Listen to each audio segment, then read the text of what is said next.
Mirëmbrëma të nderuar teleshikues, ju flas nga studio emisionit Opinion në një emision të fokusuar tek cilësia e përkthimeve. Lidhet më shumë me përkthimet që duket se janë intensifikuar mjaft shumë ose jashtëzakonisht shumë në vitet e fundit, përkthime të cilat vijnë në pjesën më të madhe të kohës pothuajse në të njëjtin moment që përkthehen, pra që nga botimi origjinal që përkthehen dhe në vendet e tjera më të zhvilluara të botës, pra kemi një përkohshmëri të gjitha botimeve, por kemi një cilësi shumë herë më dobët se ajo që kemi pasur viten parë. Një cilësi e cila në shumicën e rasteve cedon ose vuan nga cilësia, nga mosnjohja e gjuhës, kryesisht gjuhës shqipe, nga përkthysit, ndoshta nga shpejtësia e përkthimit, por edhe nga fakti që kontrolli mbi cilësinë e përkthimeve thuajse nuk ekziston në Shqipëri. Për të diskutuar mbi këtë çështje, unë kam ftuar 6 persona të cilët janë lidhur direkt dhe indirekt me përkthimet dhe cilësinë e tyre, po flas vetëm për përkthimin nga gjuha e huaj në drejtim shqipes dhe jo në të kundërtën, pra nga shqipja për në gjuhët e tjera të botës. Për të diskutuar mbi këtë çështje, unë kam ftuar 6 persona, duke nisur me zonjën Diana Çuli. Mirëmbrëma, mirë se keni ardhur zonja Çuli. Ju jeni shkrimtare, por jeni marrë dhe me përkthimet apo? Po, jam marrë. Cili ka qenë përkthimi më i vështirë që keni pasur? Ka qenë trilogjia e Sartrit, Rrugët e Lirisë. E vështirë? Ka qenë i vështirë, po. Për të sjellë në Shqip. Për të sjellë në Shqip. Dhurata Shehri, shefe e departamentit të letërsisë në Fakultetin Filologjik. Mirëmbrëma, mirë se keni ardhur. Ju duhet ta keni më shumë kurriz çështjen e përkthimit apo jo? Kurriz, po kam pas fatin e keq ta kem provu dhe vet. Jo letërsi artistike, po letërsi, po themi studimore. Faleminderit. Edmond Tupe, mirëmbrëma, mirë se keni ardhur profesor. Përkthys në 2 drejtime. Nga shqipja drejt gjuhëve, drejt frëngjishtes dhe nga frëngjishtja drejt shqipes. Ty bëj një pyetje të sinqertë. Tmerrohesh ndonjëherë kur sheh ndonjë përkthim shqip? Ka kohë që nuk shoh më, po edhe jam tmerruar, po edhe jam befasuar mirë të këndshme. Pra dhe pozitivisht. Po. Por ndërkohë keni parë edhe cilësi. Ka lemerira. Si shkon kjo ballance? S'kam bërë matis, unë preferoj të lexoj në origjinal, po nuk e di. Ka shumë libra, të paktën që unë kohët e fundit kam evidentuar, janë të pamundur të lexohen. Është gati e pamundur që ti shohësh deri në fund. Ka tillë që me ardhin e demokracisë ndodhi. Kjo jo se ka fen demokracia. Po është punë shumë ngataruar, do të shpjegoj pastaj, se mos i harxoj fishekët përpara. Faleminderit. Amik Kasoruho, mirëmbrëma, mirë se keni ardhur. Ju keni përkthyer në një kohë shumë të herët dhe keni botuar në një kohë shumë të vonë. Që do thotë jeni marrë me përkthime para viteve 90 që në fillim vitet. Shqyr që ka mundur ta bëj. Shqyr, sepse ka pasur shumë tjerë që nuk arritën kurrë ta kishin këtë, po fati pastaj keni filluar në fillim të viteve 60, më keni thënë në një emision, dhe keni botuar mbas viteve 90, në një gjë të vogël. Efektivisht, mbas 30 vjetëve. Mbas 30 vjetëve. Gjithsesi, ndoshta edhe për një rasti, por mbas viteve 90 duket se cilësia e përkthimeve po vuan shumë, jo e tuaja personalisht, po në përgjithësi. Nuk di ta them në përgjithësi apo jo, po jam plotësisht dakord me Mondin. Efektivisht shohim edhe përkthimet e dobta, ashtu se kurse shohim krahas tyre përkthimet që janë dinjitoze, janë të goditura. Sot është më e vështirë apo më e lehtë të përkthesh? Po më kujtoj se përkthimi ka qenë dhe mbetet gjithmonë një zanat që ka vështirësitë e veta. Nuk besoj se ndahet me periudha më lehtë apo më vështirë. Faleminderit, mirë se keni ardhur. Pirro Misha, mirëmbrëma, mirë se erdhët zoti Misha. Ju keni ndjekur për shumë vite redaksinë e botimit në të letërsisë huaj. Dhe në atë kohë mbaj mend që cilësia e përkthimit, pak në cilësia e përkthimit ka qenë shumë e mirë. Ka pasur shumë filtra të kontrollit? Shko, ka disa faktor, dhe unë ndjej një lloj borxhi në fakt për ta thënë. Ka qenë një brezë nga intelektualet më të rëndësishëm mendoj të botës shqiptare, të cilët për arsye politike u detyruan të merreshin vetëm me përkthime. Po. Të cilët për fat keq pjesa më e madhe e tyre tani janë harruar dhe që kanë një kontribut të jashtëzakonshëm për të krijuar. Çdo më thënë intelektual nga më të mirë, do thotë dhe krijues që nuk lejuan të Paradeci, Petrozhej, Po. Sotir Caci, të cilët kishin pasur Vedot Kokona e kështu me radhë, të cilët kishin qenë para ardhes komunizmit të pushtet, kishin qenë nga intelektualet më premtues dhe që për një arsye apo një tjetër u detyruan, nëse kishin vështirësi të shkruan se të botonin, u detyruan të merreshin me përkthime. Edhe një brez ka marruar shumë alit Selfo e Meral përpara, të cilët krijuan një shkollë, ju dedikuan dhe krijuan ka një kontribut që shkon mjaft tej përkthimit. Unë mendoj që kanë kontribut për zhvillimin e potencialit gjuhës shqipe. A është e mjaftueshëm? Por edhe një gjë më fjalë të them, ishte edhe një mekanizëm. Nëse diskutojmë për një çështje bashkë me Mondin kemi qenë, ishte një mekanizëm që ishte serioz. Filtrat dhe kontrolli i përkthimit. sepse shumë nga ta njerëz, unë mbaj mend që vinin dhe ktheheshin mbrapsht, nuk ishin gjë të përkthenin, në vitet 90 patën dyert të lira, kështu që problemi nuk është e individ talentuar ka pasur dhe ka, problemi është e mekanizmet e shpive botuese. Sa është mekanizmi kontrollit, i seriozitetit, i filtrimit. Do t'i kthehem kësaj çështje do diskutoj, po mjafton fakti të jesh intelektual, qoftë edhe i shquar për të përkthyer mirë? As pak jo.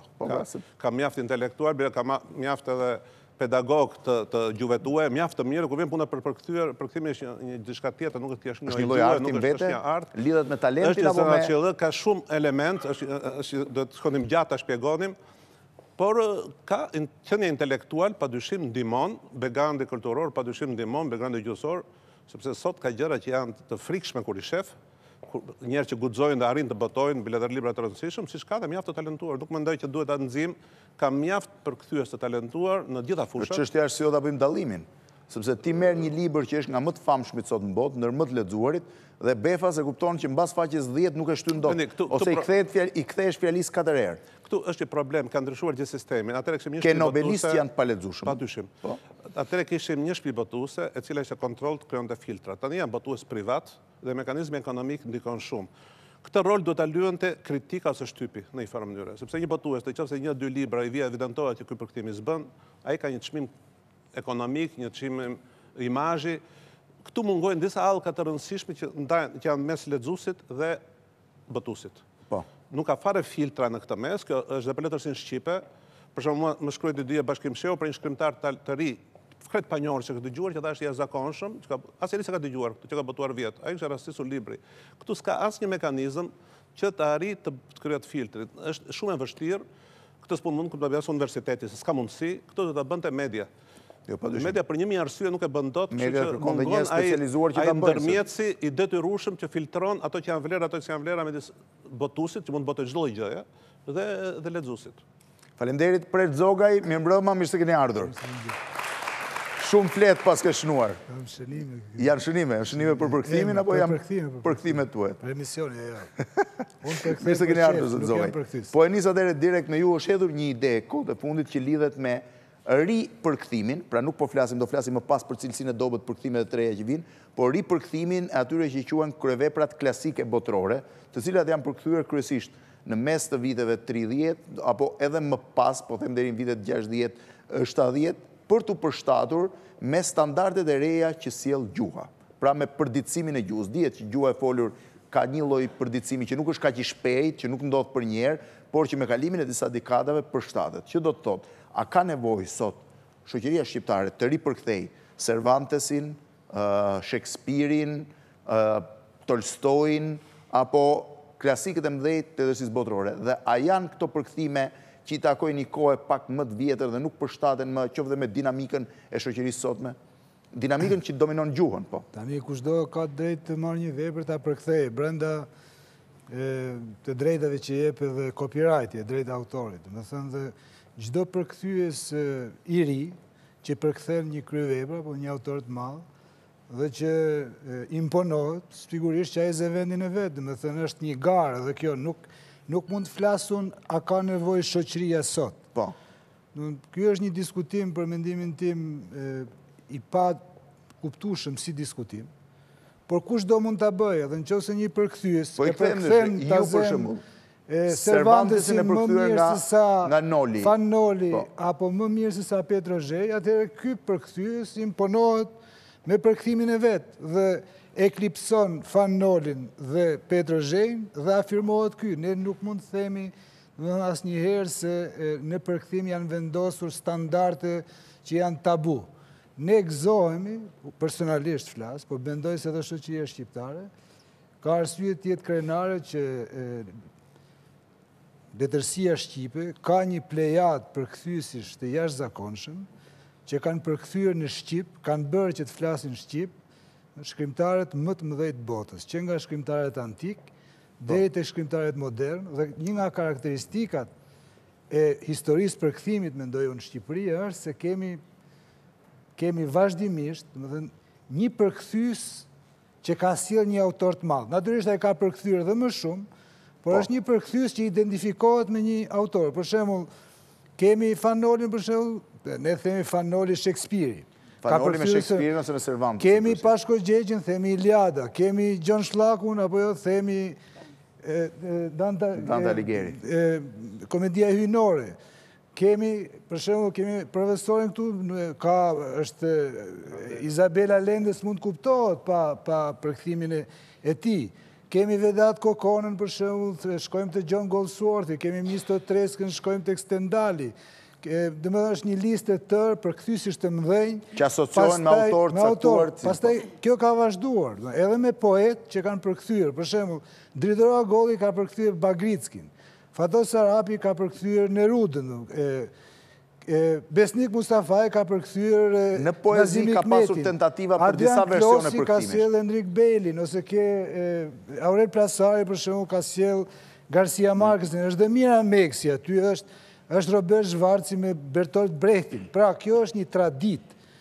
Dhe kushdo që futet këtu, shumë mirë, bërtarë të pyetja juaj. Jo, a është nevojë e shoqërisë, jo që nuk shtrohet, për mendimin tim, nuk shtrohet si nevojë e shoqërisë. Dhe më thënë, sa kohë që pikpamja e përgjithshme është se përkthimet që përmenda unë dhe tjerë që mund të përmenden janë të një niveli shumë të lartë, nuk shtrohet si nevojë e shoqërisë. Por një talent i madh mund t'i përmbys gjithë këto që thash unë. Ose dhe mund mos i përmbys Preç? Jo, kush do le ta bëj, po them, nuk është një diskutim që shtrohet, ka ardhur koha me lënë këtë e me marr këtë. Unë, për shembull, tragjeditë e Eskilit, për mendimin tim janë përkthyer jashtëzakonisht mirë, nuk e di, dikush mund t'i përkthejë edhe më mirë. Ne jemi mësu, kemi pas, është edhe si mësohesh, për shembull, unë kam lexuar, e do ta mbyll, për të ardhur thelbi pyetjes tënde, se nga herë këto që i ripërkthejnë edhe i bastardojnë, ose nuk ngjisin. Për shembull, unë jam poet, unë jam rritur me fije bari. Kam lexuar shumë përkthime, variante të Walt Whitmanit, po asnjë për mua nuk i afrohet Skënder Luarasit. Pavarësisht se kanë kaluar 15 vjet. Poezia ka pas disa versione. Ke poetët rusë janë përkthyer nga 3-4 veta. Poezitë e Robert Bernsit i ka përkthyer shumë më bukur Lasgush Paradesi se sa poet mëdhej shqiptar që kanë tentuar t'i ripërkthejnë. Agolli ka përkthyer po shumë. Domethënë, kemi edhe këtë përvojë që ripërkthimet nuk kanë gjitur. Megjithatë, është e drejta çdo kujt. Dikush mund të pëlqejë përkthimi. Është e drejtë, po jo nevojë, thoni ju. Nuk ka lidhje. Për mua nuk shtrohet si nevojë, po nëse dikush i tej kalon ato edhe një herë që biem dakord se nuk operoj me tabu këtu. Nëse dikush i tej kalon me provën e fakteve, shumë mirë. Aq më mirë që e çon përpara këtë nivel. Është e drejtë çdo njeri. Po. A është nevojë që se drejtë është? Shiko, unë kam bërë një masë, më falni për mungesë e modestisë, në Alezit, Ezit, École supérieure d'interprétateur. Shkolla e lartë e përkthyesve me gojë dhe me shkrim. Në ndërtimin e një teoriciene e prakticiene të famshme që quhet Danica Çuli, ishte franceze me baba serb dhe me nën franceze, edhe Marianne de Derrière që ishte franceze. Ajo thoshte duhen patjetër ribër përkthimet e mëdha. Ripërkthyer. Duhet. Pse? E drejta është i diskutë, se kur Preçi ka drejtë, çdo njeri ka drejtë, sepse kemi kjo është shansi dhe fatkeqësia e atyre që përkthejnë. Se kemi gjuhën që është mjet komunikues dhe e përdorim, po nuk është si violina piktura që do diçka plus. Kuptoj, kjo është temë tjetër, nëse mos devijojmë, mos shmangemi. Është nevojë, tha. Pra është nevojë sepse gjuha e drejtë po. E drejtë është, por edhe nevojë. Është nevojë. Shpjegohem unë, Preç, më fal. Shpjegohem. Është nevojë sepse së pari për arsye objektive. Evoluon gjuha. Jo aq se sa merr gjuha e shkruar, sidomos, merr më pak gjëra të reja se sa gjuha e folur. Gjuha e folur ecën shumë më shpejt se gjuha e shkruar. Po gjithsesi gjuha nuk e ndala me thik. Gjuha e shkruar fillon edhe lëshon boj, gjuha e folur lëshon boj tek gjuha e shkruar. Marrin. Ç'a ndodh? Dhe kjo ndodh me Nolin. Ka mënyra të thënë që vjetërsohen, arkaizohen. Që tingëllojnë çuditshëm. Tingëllojnë vende Nolit tingëllojnë çuditshëm. Dhe shpeshherë të duket sikur ka pak myk kur e lexon. Po myk është çike për ata që adhurojnë Nolin. Po le të themi objektiv. Domethënë mënyra të folurit ndryshon. Unë e vëre brenda breza me 20 vjet diferencë, me 30 vjet diferencë. Unë e vëre me studentët e mi. fjalë që bie në fondin pasiv. Mënyrat thënie që kur t'ia thua një fjalë aty ju duket sikur nuk reagojnë emocionalisht. Pra fjala po vjetrohet. Unë kjo nxjerr mësimin që në përkthimet e mia fjalën, nëse duhet ta prek këtë brez, unë nuk duhet ta përdor fjalë. Ose me shumë kujdes. Pra janë mënyrat e të folurit. Është një ngjyrim i përgjithshëm i kohës. Pastaj noli kur përktheu. Noli nuk bëhet fjalë për të përkthyer më mirë se noli. Bëhet fjalë për të përkthyer ndryshe nga noli. Ndryshe në përshtatje me shoqërinë e sotme. E para, pra, këtu është nevojë, dhe së dyti, noli ka pas një qëllim tjetër në atë kohë. Ishte zgjimi një ndërfarë ndërgjeje qytetaro-kombëtare. Noli ta çon një nga personazhet e tij, më duket se është Sancho Panza në Roskovec. Tashi këtu është drejta ime të mos e përkthej kështu. Ta përkthej si ka thonë, si e ka bërë origjinacion. Por gjithashtu është drejta ime të fantazoj, të bëj jo përkthim, të bëj përkthshtatje, edhe përkthim edhe përshtatje. Është gjini që një jetë. Mund të bëj edhe përshtatje. Që është në fundit kur marrim mitin e Edipit dhe edhem në ekran? Çfarë është? Është një përkthim. Po është një përshtatje, sepse ndrojmë edhe mjetin shprehjes, që nga fjala kalojmë fjala imazhi tjera. Pra, të gjitha këto bëjnë që është një nevojë jo vetëm sociale, mund të jetë një nevojë estetike, mund të jetë një nevojë letrare që të ripërkthehen. E mbylla. Faleminderit. Edmondi më solli në një temë e cila ka lidhje me procesin krijues apo jo. Kur folet për përshtatjen. Sepse përkthimi dihet teoria që nuk është vetëm mbetemi një herë kjo, a është nevojë apo s'është nevojë për shkak? Duke qenë një proces krijues, është gjithnjë një proces krijues përkthimi. Ne kemi një lëndë të caktuar, të cilën e mishërojmë në mënyra të ndryshme. Dhe disa përkthyes mund ta, edhe në të njëjtën kohë, dhe në të njëjtën epokë, ju e përmendët më parë poezitë. Mua më kujtohet libri Pushkinit, poetët rus, që në 2 faqe ishin 2 autor, 2 përkthyes, që e kishin përkthyer të njëjtën vjersh, të njëjtën poezi me mënyrën e tyre. Kështu që edhe çështja e evoluimit të gjuhës, ndoshta në 20 vjet ndryshimet gjuhësore nuk janë tepër të thella. Megjithatë ka gjithmonë ndryshime. Mund të ndryshojë dhe struktura sintaksore dhe kushtoria përdoret tjetërsoj, apo jo? Dhe kështu që nëse ne kemi përkthyes të nivelit të Nolit apo të Skënder Luarasit në kohën tonë, atëherë kjo është një nevojë që këta përkthyes le të ridalin. Kjo nuk do të thotë që ne përmbysim Nolin. Apo jo? Jo, po nëse çështja është, a është një lloj nevoje, se askush nuk ulet përkthej një vepër që është përkthyer dhe a ka nevojë shoqëria për një përkthim të tillë? Unë do ta quaja që do të ishte e domosdoshme që ne të riprovonim gjithmonë duke ju përshtatur nivelit gjuhësor të sotëm. Por nëse ne nuk kemi në këtë periudhë një përkthyes të një niveli tepër të lartë që i ka përzier standardet e kohës së vet të Vedat Kokonës apo? Plaket pak gjuha apo plaket dhe autori, si për shembull. Edhe Shakespeare, edhe në Angli nuk tingëllon siç ka tingëlluar në kohën e tij. Ose ne kemi Ti nuk folje. mund ta ndryshosh. Ti mund ndryshosh përkthimin, po autorit s'ke që bën. Autorit s'ke që bën. Po për shembull dhe unë do ta mbyllja, për shembull ne kemi forma foliore që përkthehet nga Noli apo Lazgush Paradeci apo të tjerë që thon do të shoç. Po, të cilat nuk janë në gjuhën, po. Këto sot për një të ri që dëshiron ta shijojë veprën, por ama kjo s'prish asnjë gjë nga monumenti i përkthimit të Nolit apo të tjerëve, apo jo? Po. Mendoj që po t'jetë nevojë normalisht bëhet. S'duhet harrojmë që ka ndodhur, edhe këto vitet e fundit ka ndodhur përkthime. Për shembull, kujtoj rastin e famshëm, bile para 2 vitesh ndodhen çuditërisht brenda të njëjtit vit, një autor madhor dhe një vepër, një nga kryeveprat e letërsisë botërore, siç është Fausti i Gotës, u ripërkthye dhe u ribotua në të njëjtin vit nga 2 përkthyes, një nga Shpëtim Çushka dhe një nga Pashko Gjeçi, ndërkohë që ekzistonte një botim dhe një përkthim tradicional tashmë i Faustit Gotës nga Skënder Luarasi. Pra normalisht ato raste kur ekziston mundësia janë bërë. Unë mendoj që në ato raste kur ndihet nevoja, natyrisht që ndodh. Ka ndodhur për shembull ripërkthimi i Odises. Ka ndodhur ripërkthimi i Kavafisit.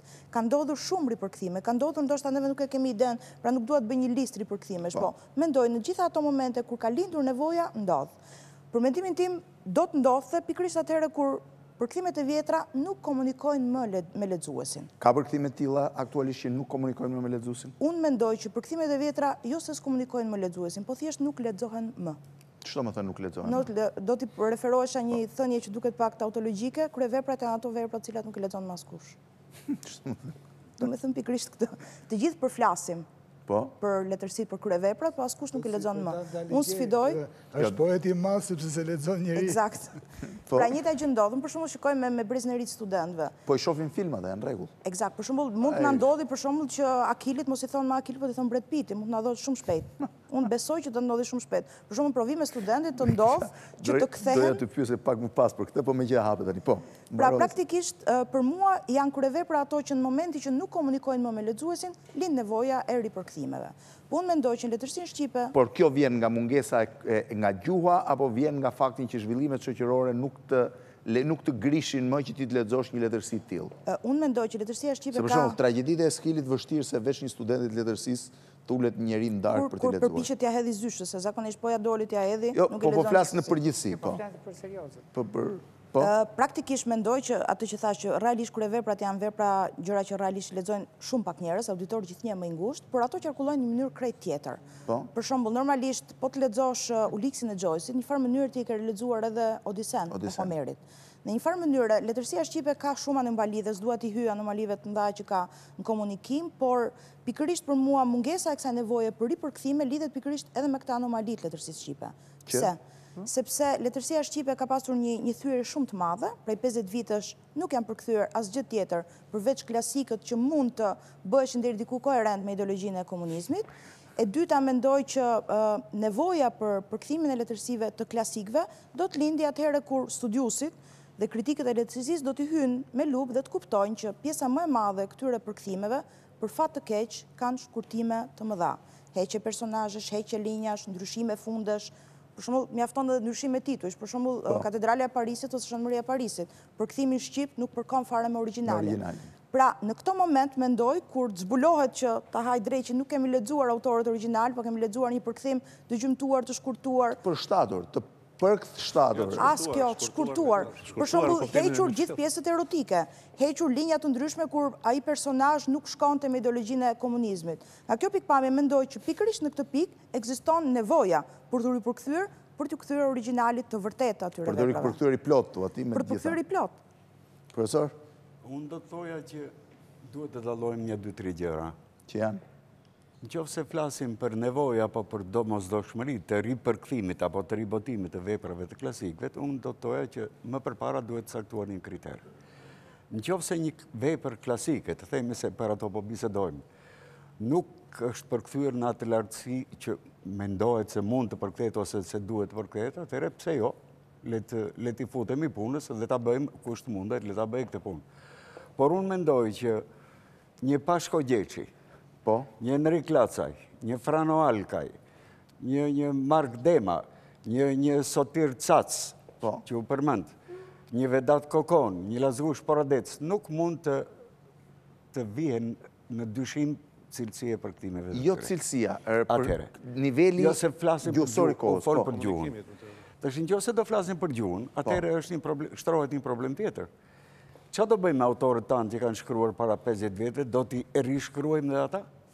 Do t'i bëjmë të kuptueshëm dhe ata? Pse të shtrohet ky problem vetëm për përkthimet dhe jo për shkrimtarët tanë original? Atëherë. Përshtasim në nejmë frashën. Do vi koha, mund të vijmë, mbas 1 vjet le t'i vijmë, por unë nisem edhe nga diçka tjetër. Unë nisem, zonja Shehri është më kompetente se unë dhe e njeh letërsinë italiane në majtë gishtave. Po unë nuk besoj që të jetë shtruar problemi i rishkrimit në një gjuhë të kuptueshme të shkrimeve të para 600 vjetëve apo 700 vjetëve të letërsisë italiane. Atëherë, nëse e shtrojmë problemin duke vënë në paralelizëm me zhvillimin e gjuhës, me zhvillimin që merr gjuha, atëherë çfarë do bëjmë? Çdo 100 vjet do rrim të ripërkthejmë veprat sepse gjuha evoluon. Mua nuk më duket me vend njerëz të tillë. Për shembull, është një shembull që ndoshta edhe ju kujtohet, e kemi kujtuar të gjithë. Për shembull, Breti i Tulës ka 5-6 përkthime të famshme, por jashtëzakonshmi, pavarësisht se është i pari në kohë, mbetet ai i mjedës. Deri në deg, besnikës, thohet. Pra, janë provuar dhe 4-5 tjera. Flas ndoshta personalisht, ndoshta nuk është e vërtet. Ajo është çështje perceptimit pak. Por ka pasur 4-5 përkthime të mëpasme. Në poezi po, flasim vepra pak më voluminoze. Për mua s'ka dallim. I vjetri e ka përkthy më mirë. I pari. Ndoshta gegnishtja. Zoti Misha. Këtu janë mbaruat, Amik? Ka disa probleme. E që tha Dhurata, ka një kategori vepra të cilat janë detyrueshme të përkthehen, sepse kanë pësuar sakatimet, janë është çështja e filtrit ideologjik. Ka duhet bërë një dallim, unë kam punuar aty, kjo është nga pas vitet 67. Domethënë, periudha e artë e përkthimit shqip, Amiku e di më mirë, ka qenë 61, 65, 66. Që është përkthyer një korpus i jashtëzakonshëm, bile edhe ka pas një lirim ideologjik në atë kohë. Pas 67-s, me një fjalim të famshëm të Enver Hoxhës, që e tha shprej mish që veprat mund të marrim ato pjesë na duhet, ka filluar një proces masakrimi. Se marrim vetëm ato pjesë që na duhen. Nëse një vepër ka 2 pjesë të mira dhe 3 të këqija, ne të marrim ato të mirat. Dhe atëherë filloi një gjë që është pa shembull besoj në historinë e njerëzimit. Dhe kjo ndodh që për shembull ta zëm e merren me gërshër. Ka qenë një proces të cili në vitet 70 ka qenë drastik, pastaj gradualisht filloi të zbutet, po është një proces i cili bën detyrueshme për shumë vepra që janë masakruar. Për shembull ta zëm një vepër që është një përkthim i shkëlqyer, zoti president i Asturias nga Petrozhej. Po aty janë hequr linja, janë hequr personazhe. Tani, kjo është një problem. Ka vepra të kaluara të cilët me cilësinë e përkthimit nuk i kanë qëndruar kohës. Ka shumë vepra. Unë mbaj mend që atëherë për Faustin diskutohej që kur jam qenë në kohën e komunizmit ka nevojë të përkthehet. Prap. Ka vepra që i kanë qëndruar kohës më mirë. Kështu që kemi të bëjmë dhe me cilësinë e përkthimit. Ndërkohë mos harrojmë që ka dhe kryeveprat përkthyer në vitet 90, të cilët janë bastarduar, ajo është nevojë, Gatsby i madh, Mjeshja dhe Margarita, janë shpartalluar dhe kështu korpusi i veprave të vitet 90 janë masakruar nga njerëz pa përgjegjshëm, është akoma më i madh. Tani kur vjen puna e komunikimit që përmendi Mondi, nuk mendoj që ka tabu. Për shembull, këtë javë në fundit, New York Review of Books bën një listë librash referimi që është më e famshme në Amerikë, libra që mes të cilëve më bëri përshtypje vendin e 5 e zënë të ri përkthimin e poezive Leopardit, të cilët nuk e quhen as përkthim, e quhen një vepër origjinale gati. Këto janë pastaj të bëjnë dhe me sfida personale, sepse që të përkthesh një vepër të poezinë e Leopardit pas 5-6 herë, kjo ka të bëjë me një poet i cili mundohet të mund të japë një ndjeshmëri të re, një gjuhë të re. Për versionin e ri të përkthimit? Versioni i ri i përkthimit i bërë si vjet, New York Times i rekomandonte klas romaneve në veprat më të mira që rekomandonte lexuesit si vjet. Domethënë ai kalon në praktikë botërore se ju e njihni. Ka ripërkthime të veprave të mëdha? Plot ka. Ka gjithmonë. Por ripërkthimi nuk do të thotë që ka përcen para artsin. Jo, s'ka rëndësi. Rubairat e Omer Kajamit, e përktheu Noli, pas tje përktheu dikush tjetër, që tani është harruar, sepse dështoi. Kjo është një sfidë midis më i miri. Ndoshta është më i sjell në stil lekose, lexoni një lexues veprat e letërsisë botërore, mund të di, ekzistojnë me disa versione në vendet e mëdha. Sepse gjithmonë një përkthyes ndjen që diçka nuk shkon, diçka mungon, është dhe një sfidë personale, për shembull tani shpëtim çushka përkthen Lufta dhe Paqja. Unë mendoj që përkthimi i zotit Çaçit është i shkëlqyer.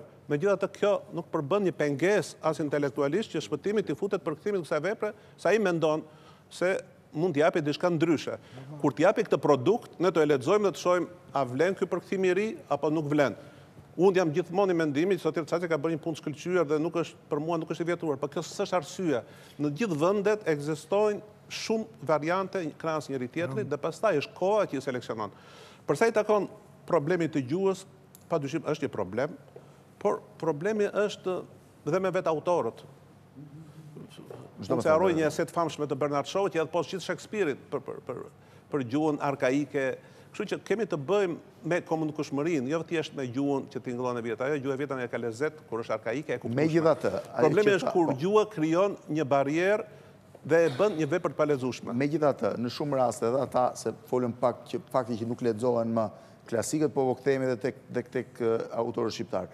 Si mund ata krijojnë ata kontaktin me brezat e rinj që vinë në një shoqëri kur gjuha atyre shumë e vjetër, shumë larg tash më diçka, se kjo jemi në një temë shumë delikate. Unë mbaj mend në 88-ën u bë një komision në Ministrisë së Arsimit, dhe ishte kryesisht për disa autor verior, me disa gjuhëtar shumë të zellshëm që deshin të përshtasin. Përshtatja është një proces shumë i dyshimt. Jo, pa dyshim, po si zgjidhet që të shkojnë te lexuesi? Si zgjidhet? Për shembull, ke një zgjidhje ti që po të them unë, që ka shkuar në formë krejtësisht tjetërsuar, po janë tregimet e moshme shqiptare të Mitrush Kutelit, të cilat referohen më shumë se sa vetë. Ai është ritregim, ai nuk merr përsipër to, është ritregim. Zgjidhja kryesore për mendimin tim është që edukohet lexuesi. Pastaj edhe autori shpjegohet, lexuesi duhet kuptojnë atmosferën e veprës. Studenti sot që ulet lexoj Laut në Malsis? Po ta ketë detyrim do ta lexojë. Jo, kur ka detyrim po. Po ta ketë detyrim që në klasë parafillore, në klasë 5, në klasë 9, klasë 11, 13, pastaj kur të vi në fakultet do ta ketë. Për analogji, kush e lexon komedinë ujnore në Itali nga të rinjtë? Ata që kanë detyrim shkollë. Për analogji, jo. Asnjëri me dëshirë se me ta lexoj atë. Po i bie që një pjesë e madhe e letërsisë tani mbetet vetëm Ka kthehet në ndryshuar. Jo, të shtoj diçka. Është një koncept. Ka një pjesë të mirë të letërsisë, njëkohësisht dhe një pjesë të madhe të përkthimit ju në muzeumin e historisë të letërsisë të një vendi. Për shembull, Noli ym pa dyshim sepse ka bërë një kontribut të jashtëzakonshëm në zhvillim. Dhe kjo nuk do të thotë që gjithmonë po përkthimi i Nolit ishte inovator dhe për kohën kur përkthye, pasuroi dhe gjuhën me përkthimin e tij. Kurse sot jemi në një kohë që përkthimi ai gjuhë e tij është kompatibël me dhe gjë dhe mbylla. 50 vjet pas Nolit, vepra tjetra e Shakespeare-it ka marrë përkthyes të tjerë dhe asnjëri nuk arriti Nolin. Kjo është një sfidë personale talenti. Noli ka përkthyer vetëm 4 vepra të Shakespeare-it. Gjithë të tjerat janë përkthyer nga përkthyes të tjerë, po si përmendim emrat. Janë shumë larg Nolit, se ka të bëjë me aftësitë e tyre, edhe ka ndodhur 50 vjet, gjysmë shekull, jo pak. Në Francë, autorët e rilindjes franceze, la Renaissance, shekulli 16, 1500 ca, janë shkruar në frëngjishtje moderne. Pra, për analogji dhe për të mbështetur tezën e Pirros, çështje të kuptuarit. Edhe Racine dhe Corneille shekulli 17 shkruan në frëngjishtje moderne. Nuk është në frëngjishtje atëherë. Unë kam lexuar Montaigne, që atë faqen e parë të eseve të tij e fillon me Skënderbeun. Kam lexuar në variant modern. Sepse është çështje komunikimit të kuptuari. Kështu që për analogji, do vit mas 1000 vjetësh fishta do përkthehet, do rishkruhet në gjuhën shqiptare. Shqip, do rishkruhet. Pas polemika shumë për e bërë. Jo, për informacion, për të kuptuar. Ka dhe një variant tjetër.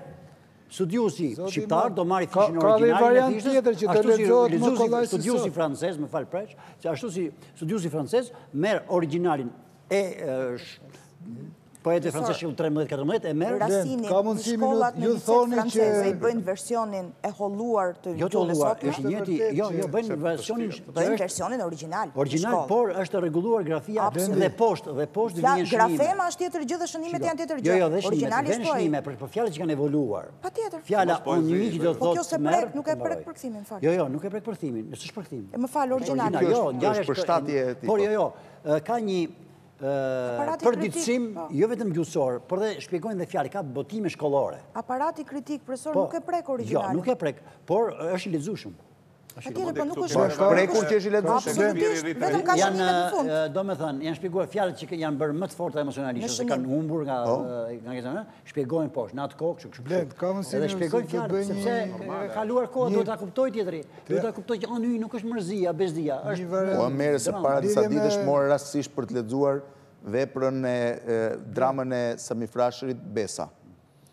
Po ta shohësh në versionin origjinal përkthyer në 1909, mos gaboj, është gati e pa mundur më që ta ndjekësh.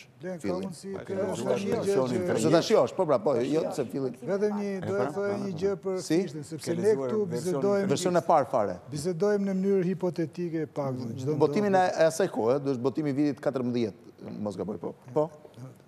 Fishtën, si që ka një variant, që e tha monde, që mund ta rishkruajmë, do ta rishkruajmë mas 100 vjetës. Ka dhe variant tjetër që mund ta kuptojmë më mirë. Është dhe ky variant, sepse është i gjithë i shqip, dhe shqipja nuk do ik nga vetvetja, edhe në studimin e UNESCO-s, për çdo ndodh 100 vjet të ardhshme, shqipja, do të thonë, jo nga ne, nga komisione lingvistësh të famshëm të UNESCO-s, konsiderohet një gjuhë që jo vetëm do mbjetoj, por do t'i kalojë 100 vjet, do të thonë, si një gjuhë e pasur. Do të thonë, është edhe ky variant, sepse ne sot themi se fishta është i largët edhe për shkak distancës që është krijuar për gjatë këtyre viteve të ndalimit ti. Por ne fishtën, po ta lexojmë si specialist, jo si lexues Facebook, apo si trinj që komunikojnë kështu me fjalë shkurtuara në celular, po ne po ta lexojmë si studios, poet, etj. Është një shqipe e pasur. Dhe unë nuk e përjashtoj mundësinë se fishta do kuptohet më mirë. Jo do të rishkruhet. Do të kuptohet dhe ne nëse mendojmë se gjuha shqipe do të pësojë ndryshime të tilla që t'i ik vetvetes, ky është diskutim shumë delikat, nuk e di se është sot vendi për ta bërë. Ne mendojmë që shqipja është një gjuhë e vjetër, e pasur, që ka një të ardhme, dhe sigurisht që të ka pësuar do pësojë ndryshime, por do ngelet, themeli i saj do ngelet, shqipja ky që është, Dhe unë nuk imagjinoj, dhe më thënë, që për 100 vjetë, për në shkrimtarët më të mirë bashkohor, nuk do kuptohen. Se tani u normu gjua, shkrimtarët francesë kuptohen, sepse kanë një gjuhë herë të normuar, dhe i lexon në original dhe shkrimtarët e shekullit 17. Dhe letërsia jonë ka pas një histori të vetën, por gjuha pastaj ka ardhur duke u normuar, dhe kështu që edhe shkrimtarët bashkohor s'paku, dhe më thënë, nuk ka arsye që të ketë ndryshime kaq mëdha për mendimin tim. Megjithatë, për mua, që ta mbyll, thelbi është, u tha që absolutisht është një drejt ripërkthimi, kushdo mund të ripërkthej, çdo botues brenda së drejtës copyrightit e thash unë se base kanë dhe drejt autori. Ose s'kan. Mund të marrën me Shakespeare pas një tabu, me këdo, dhe përkthimi i ri që imponohet mund e eklipson shumë mirë, dhe më thënë, është një ngjarje e madhe kulturore. Por, për mendimin tim, letërsia jonë, në lidhje me përkthimin, nuk ka këtë problem. Për mu, problemi më i madh është përkthimi i autorëve të panjohur, sepse ne jemi një vend që përkthejmë pak mirë. Dhe më thënë, kemi pak përkthyes shumë të mirë që përkthejmë pak libra. Dhe jemi vend i vogël, kemi nevojë për më shumë përkthime. Ne përkthejmë pak. Problemi jonë është se s'kemi autor, jo se kemi caj, kemi përkthy jo shumë mirë, për mendimin tim. Jo, unë kam një pyetje tjetër që lidhet brenda kësaj. Përse se po nis me zotin Misha me që mbrojtje i parë. Përse ju mendoni që dikur kemi pasur një fond shumë më të madh përkthyesish, ju e quani të jashtëzakonshëm, kontribut të jashtëzakonshëm, dhe aktualisht nuk kemi përkthyes shumë të mëdhenj. Shka, në radhë parë do të sqarojmë diçka për lexues që nuk e njeh atë kohë. Në vit, në atë kohë, në redaksinë lehtësisë tuaj, përktheshin 14 libra në vit. Dhe përkthyesit ishin punonjës me rog, pjesa më e madhe. Sot sa përkthehen aktualisht? Sot, asnjëri s'ka shifra, po janë mira. Mira jo, po janë qindra të paktën.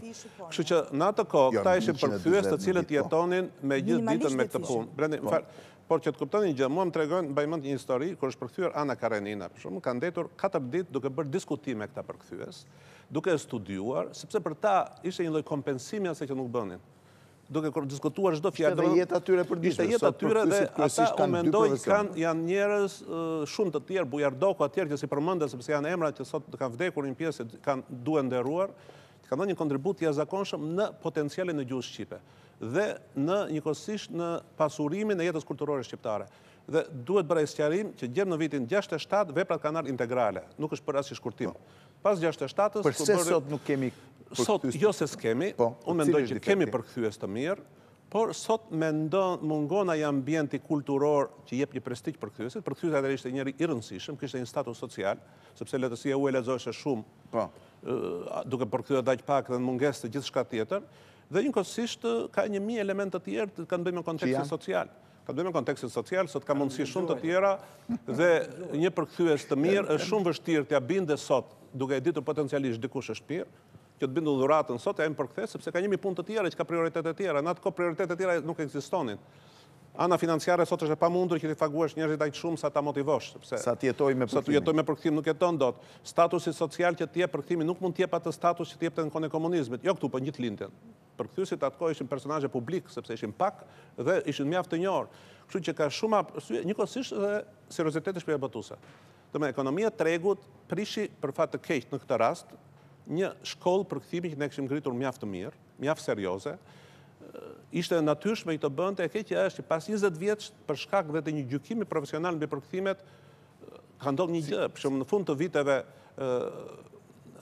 80, dargadal iku një praktikë që të mëshme e përkthimit nga gjuhë e dytë. Përkthimi nga rusishtja kryesisht.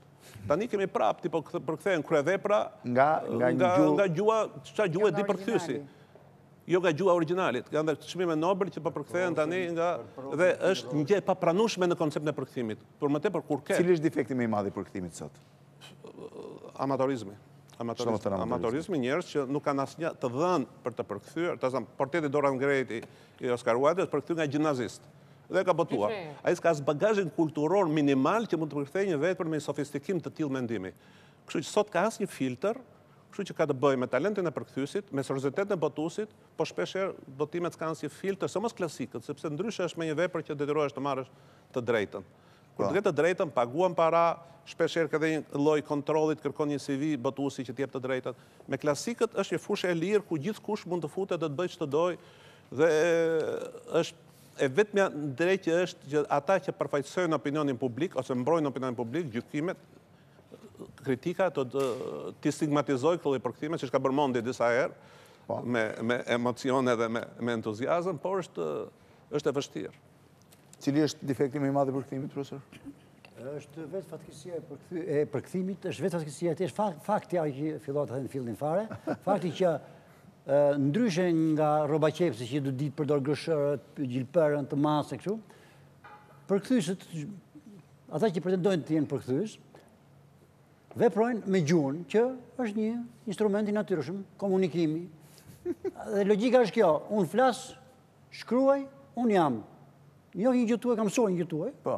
Jam përkthyes. Ke jetuar nga njerë dhe emigrant që nuk e ke as mësuar me po. Jam përkthyes, jam shkrimtar, jam gazetar, në një nga ato plakat, si quhen ato tabletat e asirianëve të vitit 3800 para erës së re, plus 5800 vjet parë. Zbuluar, shkruhet, lexohet. Sot, para 5800 vjetë, sot të rinjt nuk kanë respekt për të vjetrit, pik. Se cili do të shkruaj nga një libër, pik, me sa duket po vjen fundi i botës. Ka 5800 vjetë që shkruhet kjo. Edhe që përsëritet. Edhe që përsëritet. Pra dhe fatkeqësia jonë është që a i di shkrim e këndim, thot jam përkthyes. Jam shkrimtar. Është amatorizmi, e thash. Kanë mos njohjen e gjuhës shqipe, mos ç'është i gjuhë. Nuk kanë gjuhën shqipe, nuk e njohin mirë, gjuhën e huaj nuk e njohin mirë, ata që përkthejnë keq. Bagazhi kulturor, horizonti kulturor është dobët, fantazia, loja me fjalë. Ka nevojë dhe fantazi përkthyesi? Po, sigurisht. Për nuhatje. Flas për përkthyesjen letrar, nuk flas për përkthyesjen letrar. Vetëm një gjë. Edhe s'kan dhuntin e përkthimit, duan të bëjnë përkthyes me zor. Tjetri të përkthen Pablo Coelhon nga një gjuhë e dytë, e ka marrë nga Frëngjisha dhe thot në shekullin e 14 alkimisti, thot plaku dhe djali shkuan në një bar. Bar në shekullin e 14? Ja, po duhet kesh, nuk e di. Fjala bar ka lindur në fund të shekullit 18 në Angli. Do thënë thoshin me hane në kafene, çajhane, thot në bar. Dhe un pash përkthimin frëngjisht nga portugalishtja e Brazilit, ishte bar, kishte gabuar përkthyesi, pa përkthyesi nga gjuha e dytë. Kishte gabuar francezi. Francezi. Po përkthyesi nga gjuha e dytë do të kishte nuhatjen, pa nuhatja, pa atë refleksin përkthyesor. Unë mendoj që për irë të punës të madhe që kanë bërë, mund do të thënë që ka dhe përkthyes mjaft të mirë. Jo, mbetëm një herë të defektet, duke folur kështu ka përkthyes kanë bërë punë. Unë mendoj që defekti kryesor, njerëz që pretendojnë që janë car, mbret, përkthyes, shkrimtar, këngëtar ka shumë. Por gabimi ose përgjegjësia është e shpive botuese. Po. Sepse unë nëse jam botues, unë nuk do marr të parin që më vjen në derë, por do bëj atë filtrin nëse jam një shtëpi botuese serioze dhe do gjej përkthyesi, do t'i bëj prova, do t'i kërkoj CV-n, do ta shikoj çfarë ka përkthyer, do t'i njoh gjithë bagazhin e tij. Do ta jap për redaktim, se këtu nuk përdoret figura e redaktorit, ka humbur. Nuk ka. Zoti Tupi e di shumë mirë që përkthen. Kemi punuar dikur bashkë në letër albanez dhe francezët thoshin që nuk e di më shqiptar apo është francez njeriu që përkthen në frëngjisht për zotin Tupe dhe ja jepte gjithnjë një redaktori francez. Është i pamundur përkthimi të mos redaktohet nga shtëpitë botuese. Ka humbur figura e redaktorit. Pse mos ta redaktoj vetë përkthyesi? Absolutisht vetë përkthyesi bën redaktimin, por duhet dhe një sy i freskët, sepse mua më shpëton. Edhe krijuesi, edhe siç është dhe për shkrimtarin që duhet të më shikojë një redaktor. Por unë mendoj që përgjegjësi shumë e madhe shtëpia botuese, se ka dhe një gjë që na vjen keq ta themi. Shtëpia botuese boton librin e shet.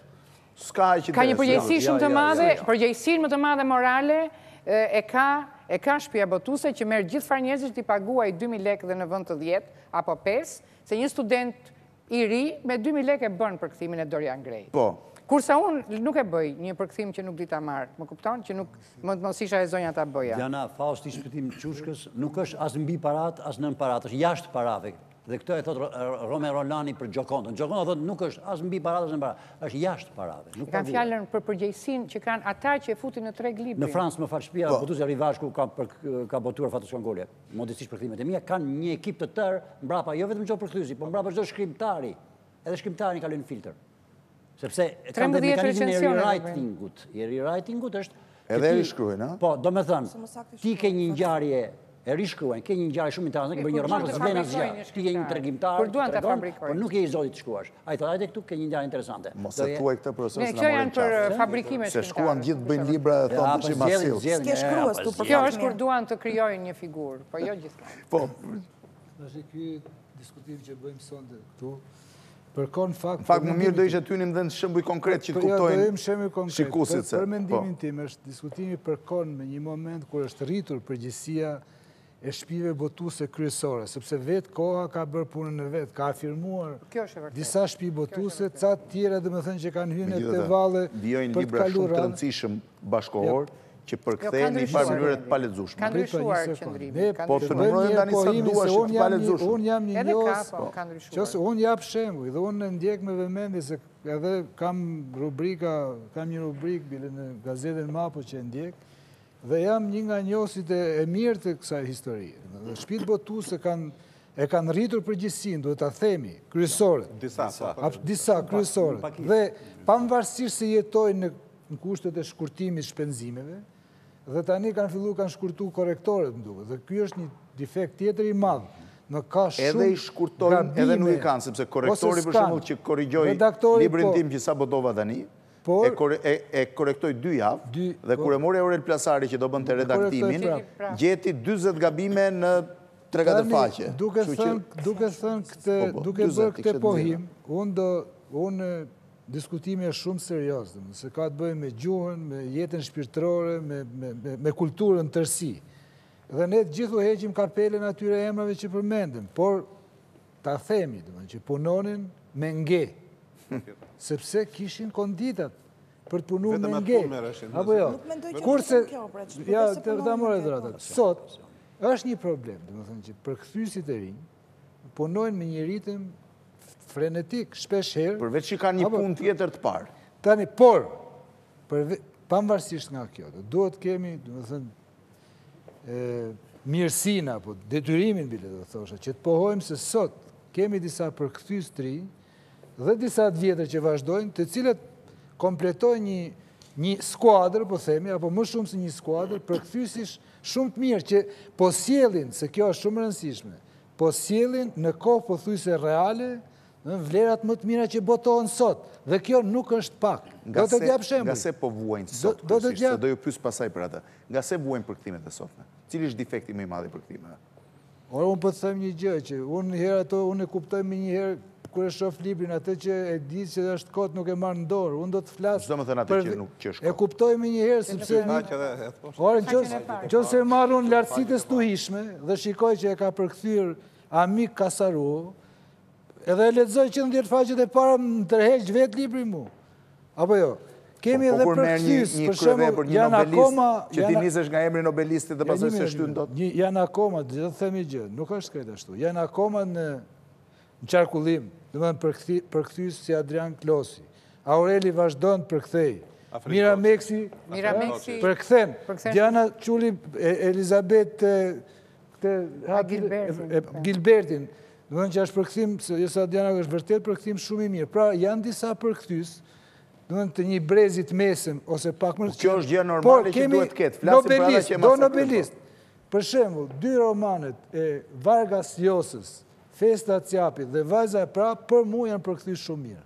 Dhe i ka përkthyer Bajram Karabolli. I ka përkthyer mirë. Jashtëzakonisht mirë. Duhet ta pohojmë. Është nobelist. Mori çmimin Nobel Trastover si vjet. Natasha Lako ka bërë një punë të pa shembull. Është në nivelin e Skënder Luarasit, vepra e këtij poeti që ka marrë çmimin Nobel. Kush janë përkthimet të këqija atëherë? Unë si lexoj përkthimet e këqija. Po ti themi nga njerëz të mirë se vetëm. Në fushën e kritikës të përkthimit. Ka 2 kritika përkthimit. Jo, mirë. Them edhe gjë. Mbaroj edhe gjë. Jo, më fal se ka shumë rëndësi. Që të thuash përkthim shumë i mirë, të mash origjinalin dhe gjuhën ta njohësh mirë, ta krahasosh me shqipen. Atë thuaj. Bëj ti kritikën. Unë po të them një shembull tjetër. Do një shembull tjetër. Është botuar romani Varrezat e Pragës të Umberto Ecos. I harrova të them që letërsinë italiane ke Donika Omarin akoma aktive, ke Shpëtim Quçkën aktiv, dhe këtë librin Varrezat e Pragës e ka përkthyer Ledja Dushi, dhe është një përkthim unë nuk e kam lexuar originalin, mund ta e pohoj këtë, por shqip rrjedh në mënyrë të mrekullueshme. Do të thënë një përkthyese e re që është dhe poete, e cila është ulur dhe ka përkthyer një vepër madhore. I Pamukut. Mimoza Hysi është një përkthyese gjithashtu shumë e mirë, shumë e mirë. Është përkthyes tjetër i Istanbulit, për fat Shiko, keq. Mimoza Hysi I ardhur në jetë është një roman i Margaret Mazzantinit që e ka përkthyer jashtëzakonisht mirë. Se s'po vite poetit. Muzeu i pafajësisë, jo Drita Turdiu, si e ka përkthyer, si mas Po për fat keq, nga Orhan Pamuku, për fat keq që vetëm 2 vepra që ka përkthyer Drita Çitaku dhe janë përkthimet më të mira. Janë përkthimet e tjera që i kanë marrë përkthyes tjerë, nga cilët dhe Stambolli që përmendi Blendi, i cili nuk është përkthimi jo korrekt, Blendi, po është pa ngjyra, pa aroma. Hoxha i libër është vetëm ngjyra e aroma. Elvana Zaimi ka tregimet e Virgjina Woolfit, i ka përkthyer shumë mirë. Po kush janë të këqijat për se ç'është jashtë me Bashkim Shehu dhe Shoqja, sjellin letërsinë spanjolle. Ylli i largët është romani i parë i këtij Roberto Bolanos që vjen shqip, Ylli i largët, është edhe Ushtarët e Salaminës, janë 2 libra. Ines Ikonomi, let na flas Pirro për te. Unë kam lexuar Vitet e iluzioneve, të Paul Auster, është një shqipe shumë e mirë. Unë nuk e di, nuk e njoh atë. Në balans, vinë më shumë veprat përkthyer mirë apo keq? Ose edhe e mbylla, kemi Virgjin Muçi që ka kronikat e trafikut. Kemi edhe po ja ke përkthimet e Kjo do të thotë që s'është bosh. diktatorët e Ballkanit, ti që është përkthim shumë i keq. Mund të flasim Michel, flasim për letërsi artistike. Letërsi, kronikat e trafikut e ka përkthyer shumë mirë. Flasim për letërsi artistike. Ja kemi Mondin që është eksperti i letërsisë franceze. Besoj se keni një mendim tuaj pozitiv, kam përshtypjen për Michel Houellebecq, është përkthyer libri i fundit, Zgjerimi i fushës luftës, është përkthyer mirë. Është përkthyer mirë nga Urim Nerguti. Do të thënë, ky libër është Severina Pachon. Severina Pasho ka përkthyer te Ishulli ndryshe. Edhe ajo e ka përkthyer mirë. Pra duhet të them Blendi që kush janë përkthimet e këqija? Përkthimet e këqija. Shumica, se në qofë se janë shumica... Jo, plot ka, dhe gjë. I herë këto autorët që janë autorët të mëdhenj, që bëjnë, për shembull, të Richard Power, e ka përkthyer Pirro Dollani, jashtëzakonisht mirë, po është shkrimtar i madh bashkohor. Dhe se këtu ka një përmendimin tim, po do të gjë njëri, zoti Zogaj mendon që gjithçka është në rregull, gjitha përkthimet vinë mirë. Tani zoti Misha thotë shumica e përkthimeve janë dobta. Serioze kanë filluar të kuptojnë që përkthimi është i rëndësishëm, do të unë si ta mbyll, me që fola pak gjatë, unë kam këtë mendim që shtëpitë botuese më të rëndësishme, se s'po përmend emra që të mos thonë po bën publicitet, por gjithë e dinë, kanë rritur përgjegjësinë për përkthimin, kanë rritur përgjegjësinë për zgjedhjen e autorëve, po sjellin autor të mëdhej bashkohor, ose autor të cilët nuk janë botuar jo në komunizëm, por as gjatë këtyre 20 vjetëve të fundit, se ka shumë emra, sidomos poet, por dhe prozator, që mungojnë në letërsinë shqipe.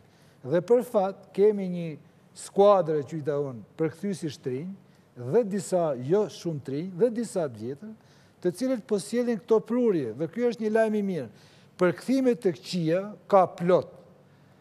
Plot ka. Edhe unë vepra va flasim se përkthime. Ke sa të duash, ke edhe autor, domethënë që normalisht duhet ishin, ne e dim se janë autorë të mirë sepse i kemi lexuar, por përkthimet janë shkele shko, janë nga njerëz që nuk njohin gjuhën, nuk kanë edukim gjuhësor, ata mund ta dinë gjuhën e huaj, po s'dinë shqip.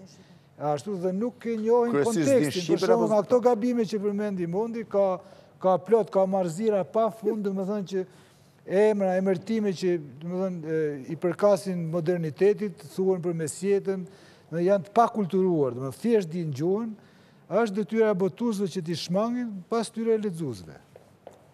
Unë do të shtoja diçka në lidhje me të dobta doja unë më shumë, se po thoni të gjithë mirat. Besoj se përgjegjësia e botuesit konsiston edhe në një fakt tjetër. Botojnë libra që janë përkthyer nga një gjuhë e dytë ose e tretë. Edhe nuk thonë nga janë përkthyer. Unë kam parë për shembull. Nuk e shënojnë. Nuk e shënojnë. Kam parë Jacques Préverin të përkthyer në shqip. Nuk është përkthyer nga frëngjishtja. Nuk e di Mondi këtë fenomen apo jo. Është përkthyer nga një gjuhë tjetër. Tash Dhe përkthimi poezisë që dhe transformohet më shumë se sa. Shiko, edhe Mitru Shkuteli ka përkthyer, po ka mbajtur, ose Vedat Kokona, ka patur 3-4 tekste përpara. Dhe është munduar të nxjerrë esencën e tyre, është munduar të interpretojë të gjitha përkthimet dhe të japi variantin shqip. Po të shohësh Jacques Préverin të përkthyer nga një gjuhë tjetër ose nga poet, edhe poet të tjerë, nuk është thjesht çështje e tjetër. Po ky është defekt, mendoj, i shtëpive botuese. Nuk janë të ndershme me lexuesin në këtë vështrim. Nuk e din vështrimet tjera, pastaj mund të diskutohet. Blendi, vetëm një fjalë, do të thënë diçka që për hir të vërtetës. Problemi me përkthimet është i madh, po ndërkohë duhet të thënë që disa shtëpi botuese kanë kuptuar që në qoftë se i kushtojnë vëmendje përkthimit, në relative sepse s'ka çdo të ketë gjithkusht, edhe më parë ka pasur, nuk mund të themi, kjo të paguan, ke më shumë lexues, ke më shumë vëmendje, ke më shumë respekt. Kështu që ka një përmirësim, ka një në krahasim me pak vjet përpara, disa shtëpi botuese janë duke i kushtuar vëmendje, po ka akoma shumë vepra të rëndësishme të parexhuar. Patjetër. Po shka, normalisht neve ndjejmë shumë të madh problemi si treg i vogël që jemi dhe si gjuhë relativisht e vogël që vepra shumë të rëndësishme të letërsisë botërore, klasike ose moderne, për fat të keq kur vin me një përkthim të dobët në fillim, duhet kalojnë shumë kohë që tregu ta përthithja atë. Sta ble njëri librin. Nuk e blen atë libër, po ndërkohë duke qenë ai i ngopur ai treg me atë libër, nuk riblihet më, nuk ribotohet më. Për shembull, një rast konkret me që më kërkove një autor dobët, Virginia Woolf në pjesën më të madhe është një përkthim thellësisht i dobët i romaneve të saj. Sidomos Mrs. Dalloway është një përkthim skandaloz, i jashtëzakonisht i dobët. Por hajde më thuaj, cila është ajo shtëpi botuese që do marrë guximin të gjejë një përkthyes të mirë, ta paguaj shumë, të harxojë të paktën 2 vite punë, kosto botimi dhe kosto kohe, për ta rifutur. Dhe sa do t'i kthehet mbrapsht kjo kosto. Dhe sa do ta përthithë tregu shqiptar, për ta bindur lexuesin që ky libër është i miri, ose për shembull siç ka ndodhur për shembull me Sartrin, siç ka ndodhur me Camus. Ka ndodhur me Camus për shembull që ka një botim që ka pasur edhe një gjyq më duket në atë periudhë për një botim shumë të dobët, të vjedhur dhe të... Dhe Sartri dhe Camus përkthimet i kanë... Jo, Sartri përgjithsisht jo, por Camus ka një problem. Dobta sa duash. Mund të ketë më përpara, tash e ka marrë... Letërsia e Sartrit, jo letërsia si e, po Ç'është letërsia? Është përshtyr keq ai libër. Jashtëzakonshëm. Murtaja e Sartrit është përkthimi. Kurse ajo që ka përkthyer, dëgjoj. Kurse Lishman la Liberté që ka përkthyer, janë 3 vëllime. Jo, po e ka marrë përsipër shtëpia botuese Fanoli tashmë Sartrin dhe është duke e sjellë. Po aty ke Unë kisha një problem tjetër, unë mendoj që diferenca në përkthimi disa saj kohë dhe kohës sotme ka duhet pikërisht me personalitetin e njerëzve që përkthenin. Pse? E përmendi pak Pirro pak më përpara që pjesa më e madhe atyre që ne sot i njohim si kolos të përkthimit shqip, në fakt kanë qenë shkrimtarë të mëdhenj të letërsisë shqiptare, të cilët për një arsye të caktuar ideologjike ishin të gjithë të ndaluar të shkruanin. Lasgush për Adeci, Mitru Shkuteli me pak dallime e shumë të tjerë ndër to, të cilët normalisht jo përkthenin tashmë, por të gjitha energjitë e tyre krijuese i derdhin në përkthim, sepse nuk kishin asnjë mundësi tjetër që t'i shprehin në krimtarinë e tyre origjinale. Për këtë arsye përkthimet e tyre janë jo vetëm përkthime të jashtëzakonshme, por janë edhe rishkrime, pasi ato kanë aromën e një krijimi të mirëfill prej personaliteteve të cilat nuk kishin asnjë mënyrë tjetër për ta shprehur talentin e tyre krijues. Kjo gjë më pas, për fat keq, nuk ndodhi dot më, për disa arsye. Arsyeja e parë mendoj pikërisht duke u nisur nga fakti që ishte bërë aq i madh hendekun midis asaj që duhej përkthyer dhe asaj që ishte përkthyer, sa u rend të merrsi shpejt për të kapur gjithçka, por koha nuk mjaftonte për të përkthyer gjërat e mira. E dyta, mendoj që letërsia shqipe për 50 vite, pra përgjithsisht procesi letrar shqiptar, pati një problem që ndalit e klasikët, por ndërkohë nuk përktheu letërsinë moderne. Letërsia e shekullit 20 mbetet, sidomos ajo gjysmës parë shekullit 20, ajo që quhet klasikët modern sot, për fat keq ka ngelur ende pa përkthyer mirë në shqip. Duke qenë kjo mungesë e madhe në shqip, në fat keq shqipja ende nuk ka provuar atë tundje, atë tronditje të madhe që kanë provuar të gjitha letërsitë e mëdha europiane, francezja, italiania, gjermania, anglezja kështu me radhë. Për shembull, letërsia shqipe duke pasur këtë hendek ende të madh, ka disa probleme. Për shembull, mbetet sot autori më i lexuar mbetet Remarku. Pse? Sepse ka një reminiscencë, është një autor që ka pasur një grep përpara 90-s dhe vazhdon e lexohet dhe përkthehet sot. Po ndërkohë askush nuk lexon dhe askush nuk përkthen Baudelaire-in. Po padyshim, ata që nuk kanë qenë, ata që kanë qenë ndaluar para 90-s nuk kanë marrë në një ehon mas 90-s. Nuk kanë marrë, sepse dhe referenca e prindërve për fëmijët e tyre është për ato lloj letërsie që kanë lexuar prindrit. Pra ndeku është bërë shumë i madh. Ndërkohë kemi autorët klasik përpara 90-s, një pjesë të madhe të letërsisë shekullit 20, sidomos letërsisë moderne, fund shekullit 19, fillim gjysmën e parë shekullit 20, e pa përkthyer, dhe ndërkohë kemi kaluar te bashkësia. Një fjali problemi i madh për kulturën tonë është se ka shumë autorë që s'kan ardhur. Letri përkthehen ato që janë përkthyer, një herë, dy herë, bim dakord, ka shumë autorë që s'kan ardhur. Për shembull, ne Fernando Pessoa është poetin i madh i Portugalisë, e ka varrin me Vasco da Gama. Kështu e nderon Portugalia, poetin e vet. Është poet një ndër 5-6 poetet më të mëdhenj të shekullit 20. Janë përkthyer pak poezi, por sepse është edhe problemi që do përkushtim.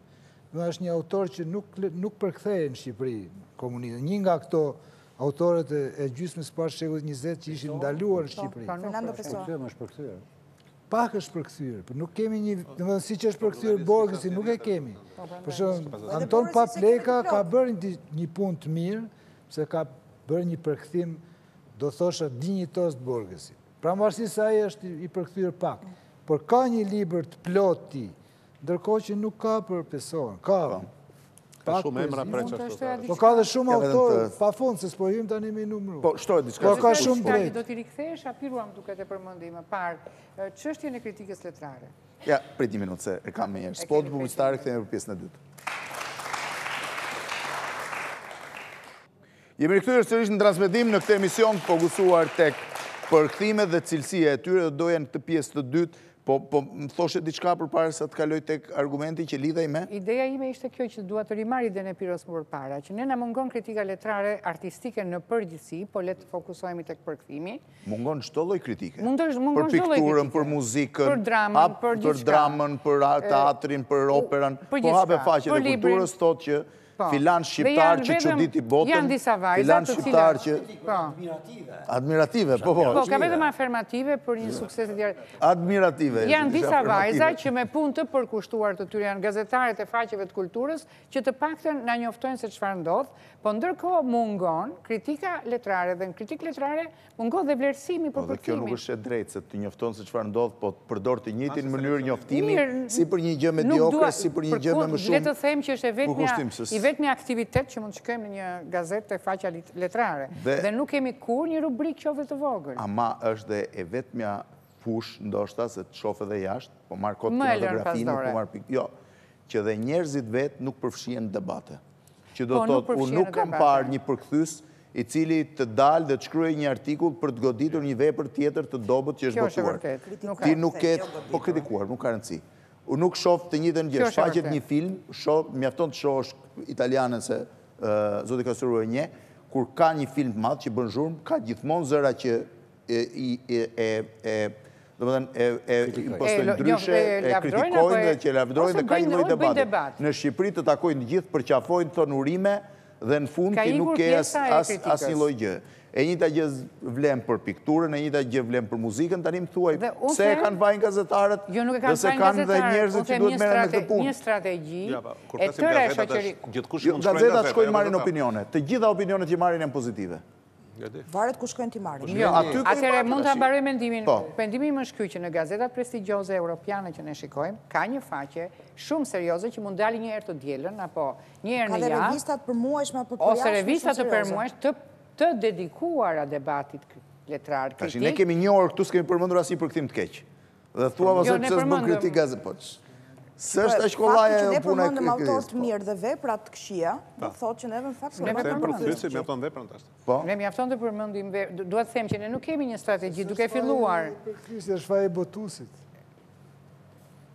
Që e ka botuar. U them që ky debat që bëjmë ne sonte është një shqetësim. Ka emrin. Ka nesër po ajo po kuptohet. Ja emra që kanë asgjë.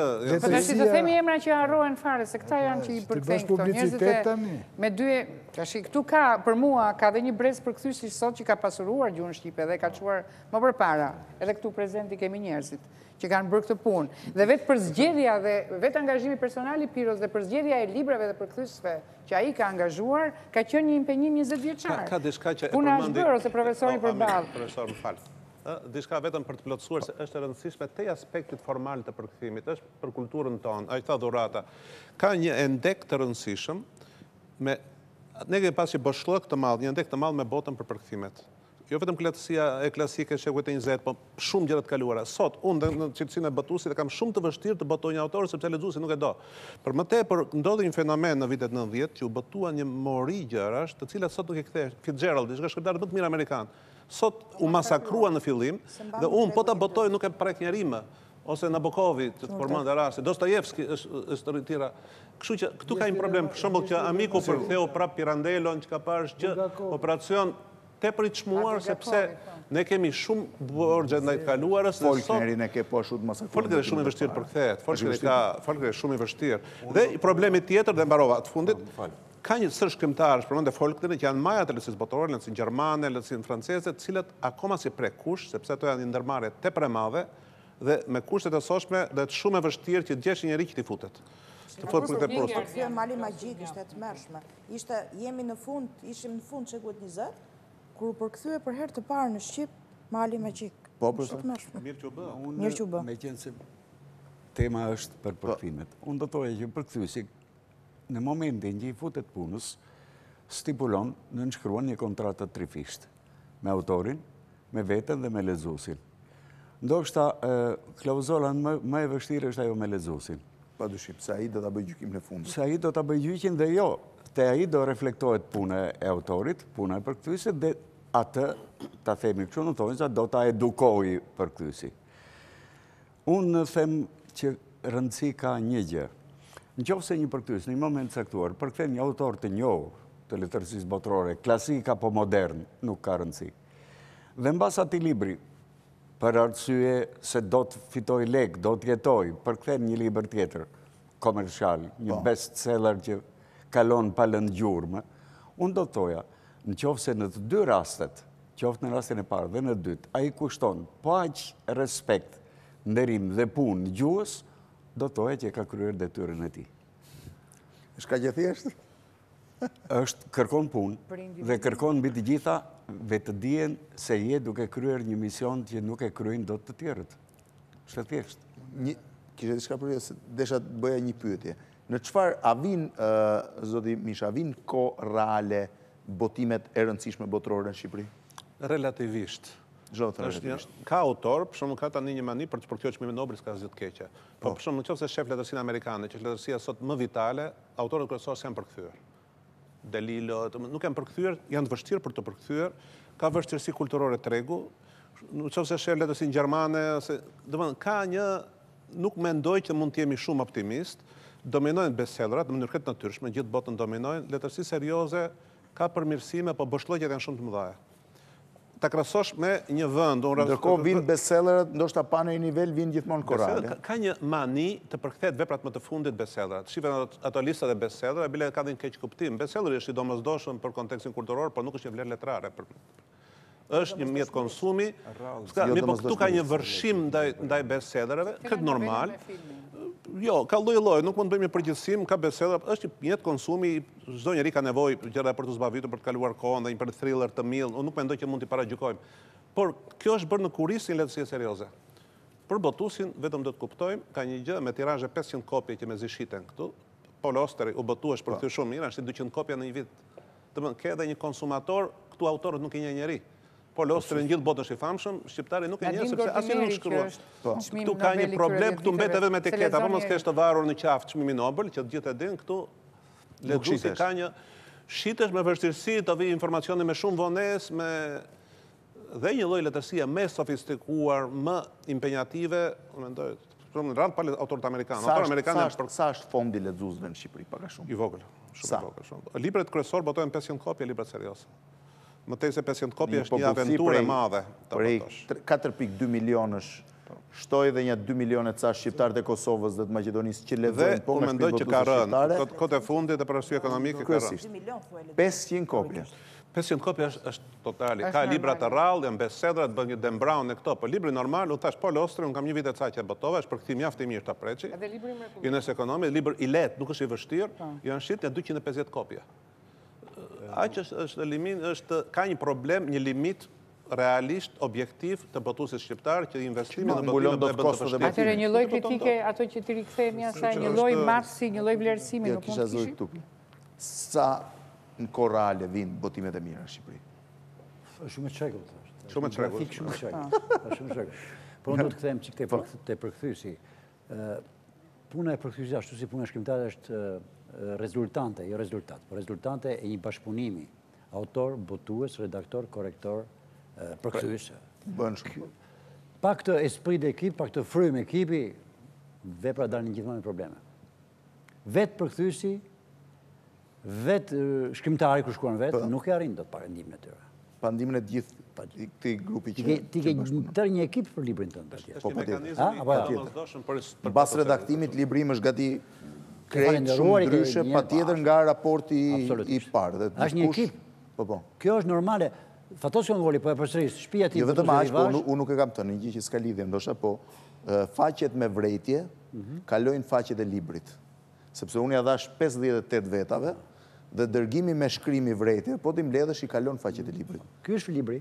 Disa janë reflektuar, disa i kishin gabim ndoshta vrejtjet, se s'është, po në përgjithësi faqet i kam ruajtur për kujtim për t'i pasur, po i kam të printuara, kisha 182 faqe libër dhe 197 faqe vrejtje. Jusuf Vrejoni arrin kishte momente kur redaktonte përkthimet tona, të përkthyesve, lexonte me zot lart për të parë dhe muzikalitetin, si Floberi me librat e tij. Edhe Petro e bënte këtë. Edhe Petro e bënte me zot lart, Petro. Vihet re në botimet e fundit një tendencë, një prirje shpive botuese për të sjellë në kohë reale librat që botohen në vitet e fundit, për shembull nëse referojmë letërsinë franceze, praktikisht Shqipëria në botuar të 3 çmimit Goncourt, të letërsisë franceze vitit 2006, 2007, 2008, i ka botuar kryesisht Toena. Është botuar dhe refreni Uris në Ile Klezios, që ishte libri i tij i fundit që mori çmimin Nobel po atë vit, domethënë ka ardhur në kohë reale. Filip Roth ka botuar Inati dhe Del Hia, janë 2 romanet e tij të fundit. Dhe për një paradoks më duket mua që shtëpia botuese ka sjellë 2 romanet e fundit dhe nuk ka sjellë akoma kryeveprat e tij që datojnë domethënë një 10 vjeç përpara, megjithatë është autori nga më të mëdhenj të letërsisë. Richard Power është botuar një libër nga Pirro është përkthyer, por është një autor që mungon. Frederick Turner, që është poet i madh bashkëkor amerikan, është përkthyer nga Jack Marine, ka ardhur në Shqipëri me ato tirazhe që tha Pirro, por prapë është poet kandidat për çmim Nobel, por edhe Alef ka botuar 4-5 poetë amerikanë që disa kanë vdekur për që përfaqësojnë poezinë moderne që mund të themi që vjen në kohë reale, domethënë relativisht reale në gjuhën shqipe. Pra ose Muzeu i Pafajësisë për shembull është botuar mbasi autori ka marrë çmimin Nobel, është në kohë reale dhe ai. Letërsia italiane, për shembull Umberto Eco është botuar Historia e Bukurisë dhe Varrezat e Pragës, që janë 2 libra që i ka botuar 4-5 vjet. Që nuk është shumë. Dhe autor më mesatar, Bevilacqua, janë të botuar. Mazantini, për shembull kemi edhe Magris që po përkthehet, akoma nuk është. Pra vin relativisht korale. Ka një prirje, një tendencë për të sjellë, po flas për letërsinë franceze, italiane dhe pak për amerikanën. Për gjermanën nuk kam shumë informacion dhe për rusën, nga letërsia greke kemi disa autorë, domethënë që janë.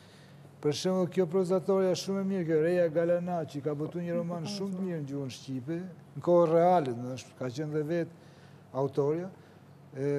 Kjo është një tendencë shumë pozitive. Dhe nëse kjo tendencë, kjo prirje, bashkohet me atë që tham pak më parë, që janë disa autorë që kanë vdekur, për shembull, por që janë autorë të mëdhenj të shekullit 20 që nuk kanë ardhur në Shqipëri, do kompletonin, domethënë, bibliotekën shqiptare me elitën e shkrimtarëve modern. Flas për shkrimtarë që kanë vdekur, që nga Ezra Pound, është botuar dhe deri tek Emily Dickinson, që është më e vjetër, por nuk është botuar në Shqipëri. Janë autorë të mëdhenj që për arsye që folen pak më parë këtu dhe për arsye ideologjike, për arsye të sistemit, për arsye të mosnjohjes, edhe të ka plot ashtu ka kaluar sa është fondi lexuesve zoti Zogaj në Shqipëri? Për mu, në Shqipëri lexohet pak, për mendimin tim poezia në rastet më të mira arrin tirazh 500 kopje, 500-600, 700 mund të arrijë, proza, se unë e ndjek në shumë drejtime, domethënë nuk përputhem plotësisht me Pirron, domethënë shkon deri 1500 kopje. Ku ka libra 1500 Preç? Ka disa romane, për shembull Në përkthime, për shembull, thuajse e prapë besoj se aq ka arrit. Nofta lidhet me faktin që autori mori çmimin Nobel, u botu, domethënë pikërisht momentin kur Vargas Llosa u shpall Nobelist dhe një prej botuesve më thotë që kur një libër bën 1000 kopje në një vit quhet i sukses. Sukses shumë i madh. Shumë i sukses. Sukses. Sa është fondi lexuesve? Do preferoja shumë që ta shumëzoja me numrin e viteve, shumëzim me numrin e studentëve për vit, dhe të nxirja të paktën një 500. 500. Edhe tek studentët vetë që i shef. Çfarë problemi ka ke studentët? Te studentët se një njeri që vjen studioj letërsi, paktën nuk i ka dalë dek tjetër, 100%. Jo, ka dhe një gjë që mund të ose 99%. Ka një gjë për qenë realist. Dhurata organizon 2 vjet e fundit panajirin e librit pranë universitetit. Dhe mua më bën një përshtypje shumë pak. Dhe ata që blen pak janë pedagogët. Dhe unë pyes dhe jam shumë kurios, unë kam shkuar, kam detur 2-3 orë aty, nuk afrohen të shohin librat një pjesë e madhe. Kalojnë dhe nuk i Jo, ka një problem që pedagogët parimisht ato libra i kanë blerë dhe nuk kanë pritur të vinë 23 prilli për t'i marrë aty. Po shitja në një vend që duhet jetë është shumë e vogël. Kur duhet jetë vendi që supozohet jetë mas dhe e dëndur lexues. Unë do të vjen në dukje vetëm një fenomen. Që është? Pirroja përmendi Pirandelon që kam punuar unë, disa vëllime me tregime. Pirandelo, të gjithë e dim, është më i njohur si dramaturg se sa si novelist, dhe aq më pak si poet. Nuk ka shtëpi botuese këtu në Tiranë që të pranojë të shtypi të botoj dramat e Pirandelos. Në qoftë se do të niqet kjo politik, domethënë në qoftë se ata që e kanë marrë përsipër bajrakun e kulturës, do të thonë jo, nuk e botoj këtë libër se nuk më jep lek, ne kemi mbaruar. Ne jo si po, dhe ky problem është në gjithë botën. Deri diku. Është deri diku. Këtu besoj se është determinant, është problemi kryesor i shtëpive botuese. Nuk e konceptoj dot që dramat e Pirandelos mos botojnë. Ndoshta e dua shumë Pirandelon dhe flasin këtë mënyrë. Ose do ta kompensoj, të kesh bisedë e pastaj ta botosh. Po ndodhi fenomen ka rënë leximi. Për shembull, një gjë është, do të thënë, në Kosovë leximi i letërsisë përkthyer ka rënë shumë. Jo eseistikës, eseistika shitet, shkon në universitet. Edhe këtu në fakt. Edhe këtu eseistika ka dhe me shkolla, ka një treg ndoshta të përcaktuar. Kujtimet, historia. Shpërndarësi që më merr mua librat nga Kosova, 2 vjet e fundit thotë unë dua më romane. Kush shiten më shumë? Romanet, historia apo eset, librat eseistike. Eset dhe librat historike. Ne kemi bëj kazan çorbe. Çdo gjë, eseja ka ligjet e saja. Ka numrin e faqeve madje. Ka një temë, një zhvillim, një hyrje, një zhvillim. Tu e gjen bërë gjithë eseist dhe shkojnë edhe me 2 pale, shkojnë edhe me 2 janë sot e aksionet apo të esesve, unë se marr vesh. E kanë nga anglisht ja. Sporti kursare këtu në 5 minutat e fundit.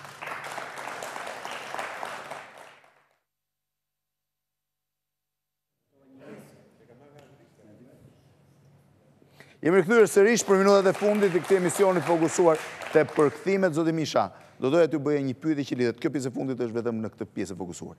Shumica e përkthimeve letrare që shiten dhe që shpërndahen në Kosovë dhe në Maqedoni, për atë shqiptarët dhe maqedonisët të Kosovës, vinë nga Shqipëria apo ata kanë përkthimet e tyre dërmuese nga Shqipëria? Nga Shqipëria. Pra dominimin e tregut të letrar të këtyre vendeve po e bën Shqipëria. Përkthyesë Shqipëria, padyshim Shqipëria. Përkthyesë në Kosovë tregun dominojnë librat e botuara në Shqipëri. Ka disa përpjekje nga koha për botuar të libra përkthime. Dhe pak edhe duke gjetur një përkthente përpara tani është marrët me tekstet e shkollës, por ka rënë shitja e librit në Kosovë mjaft. Ka rënë shitja e librit në Kosovë. Mjaft. Mjaft dukshëm. Paktën nëse gjykon nga treqi shpërndarësi kosovar që vjen me librat, dhe sidomos tani unë gjykoj përmjet filtrit të atyre që vinë marrin librat nga Kosova. Ata nuk duan më romane. Romane nuk shiten. Kush do romane për këtë nuk e duan.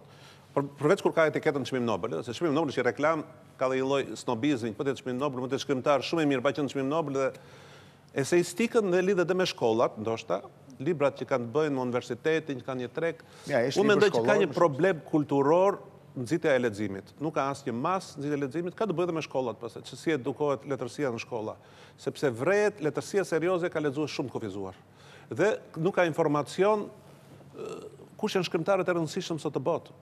Po mos ke sa një etiketë që ka marrë çmim Nobel. E para një dhe listat vetë janë alternative. Ka një lloj provincializmin e mënyrë. Tatëm Pol Ostri ka 20 vjet që është shkrimtarët më popullor në botë. Këtu se njeh njëri.